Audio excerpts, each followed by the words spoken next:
Hi, and welcome back to Old School Blues Guitar. It is time for the chords lesson for the months of April through June 2020.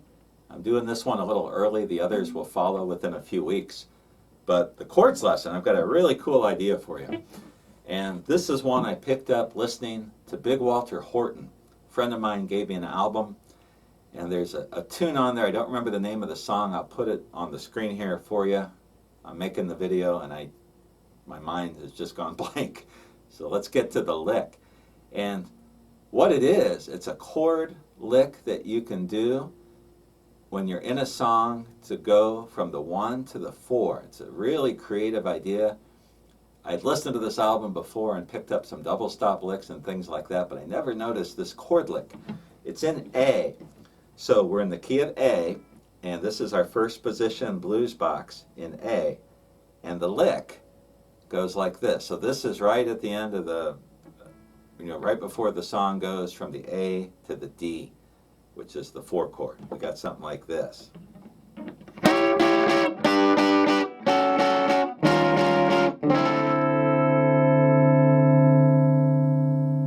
How cool is that? I heard that. I was doing some other stuff, listening to that record, and I heard that, and I put away what I was doing, and I grabbed my guitar, and I thought, I got to figure this out. And I thought it would be complicated. It's really pretty easy. What he's doing, here's our first position bar chord. He starts out with a D7 shaped A7. And I've got my first finger on the 8th fret of the 2nd string, my second finger on the 9th fret of the 3rd string, and my ring finger on the 9th fret of the 1st string. So it's just taking this lick, a D7th chord, and we're in A, and we're moving it to the 8th and 9th frets. And he plays a 1, 2, 3. And that's how he starts this run. And then he's going to take that and move it to a D shape, which he's going to play on the 7th and 8th fret. So we take a D chord and we move it here. So we've got,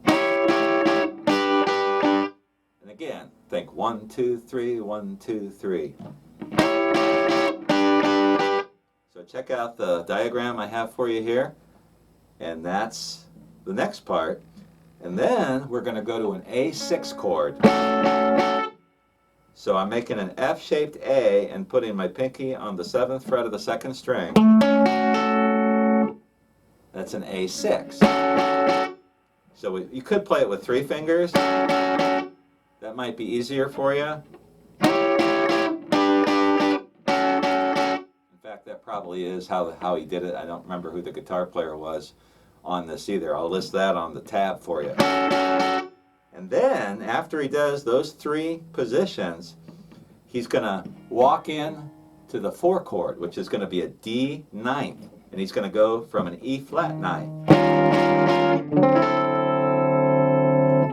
So we're making a 2nd position, 9th shape. That's an E flat ninth. That's a D ninth. So in the context of the song, which you need to listen to, and I'll put a link for you as well, but he's going to play this.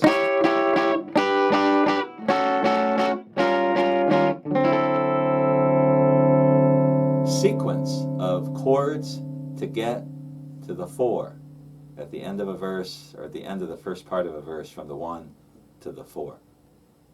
That is just awesome. In fact, I just recorded a tune. I'm working on a CD of electric blues instrumentals, and I do one called Quarter to One, which is my tribute to Lowell Fulson and T-Bone Walker and some of the other guys who played slow blues songs in the key of G.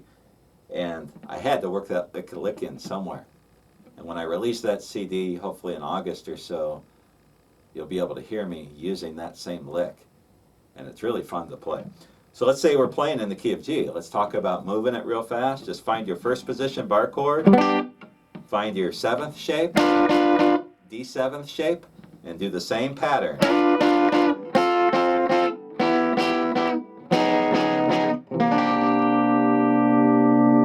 If we're playing in the key of C,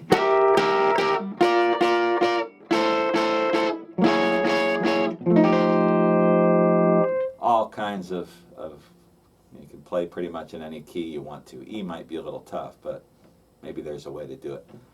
So that is my chord rhythm idea for April through June 2020. I'm going to keep cranking out these videos. I have some new lesson series available on Udemy, and I've gotten several emails and notes from people who say that these lessons are helping them keep busy during the lockout, just lockdowns. Let me tell you, I've been learning a lot too. I've purchased some lesson series from Udemy, and I've got a bunch of old acoustic DVD lessons that I've forgotten about that I'm watching. I'm also learning from different people on YouTube as well. If you got to be stuck at home, for the time being, playing guitar is a great way to take your mind off other things. So I'm glad to be helping you out, and I'm appreciative of those who are putting out lessons that I'm using too. All right, enough of that. I will see you again in a few months, and maybe we'll be free by then. Maybe not. Let's take it one day at a time, and I'll see you then.